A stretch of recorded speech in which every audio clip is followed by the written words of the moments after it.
മഞ്ഞപ്പിത്തബാധ വ്യാപകമായ എറണാകുളം വേങ്ങൂരിൽ രോഗവ്യാപനം നിലനിൽക്കെ കുടിവെള്ള സാമ്പിളുകളുടെ പരിശോധന അവസാനിപ്പിച്ച ആരോഗ്യവകുപ്പ്. മെയ് 17 ശേഷം കുടിവെള്ള പരിശോധന നടത്തിയിട്ടില്ലെന്ന വിവരാവകാശ നിയമപ്രകാരം ആരോഗ്യവകുപ്പ് നൽകിയ മറുപടി.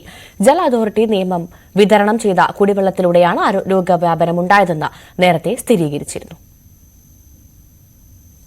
ഏപ്രിൽ 17-നാണ് വേങ്ങൂർ പഞ്ചായത്തിൽ മഞ്ഞപ്പിത്തം സ്ഥിരീകരിക്കുന്നത്. 200-ലധികം പേരിൽ രോഗം വ്യാപിക്കുകയും 3 പേർ മരിക്കുകയും ചെയ്തു. ഇപ്പോഴും നിരവധി പേർ ചികിത്സയിലാണ്. രോഗം ഒരാളിൽ സ്ഥിരീകരിച്ചാൽ 45 ദിവസത്തിനകം പുതിയതായി ഒരാളിൽ രോഗം റിപ്പോർട്ട് ചെയ്തില്ലെങ്കിൽ മാത്രമേ പ്രദേശം രോഗവ്യാപനത്തിൽ നിന്ന് മുക്തമായി പറയാനാകൂ.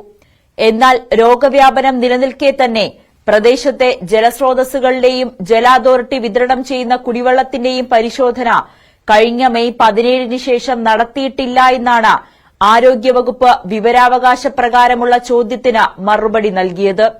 രോഗവ്യാപനത്തിന് കാരണമായത് ജല അതോറിറ്റി വിതരണം ചെയ്ത കുടിവെള്ളത്തിലെ അണുബാധയാണെന്ന് ആരോഗ്യവകുപ്പ് തന്നെയാണ് സ്ഥിരീകരിച്ചതും. രോഗപ്രതിരോധ നടപടികളിൽ ആദ്യഘട്ടത്തിൽ ആരോഗ്യവകുപ്പിൽ നിന്നുണ്ടായ അനാസ്ഥയുടെ തുടർച്ചയായാണ് ഈ സമീപനത്തെയും വിലയിരുത്തുന്നത്. ന്യൂസ് 18 കൊച്ചി.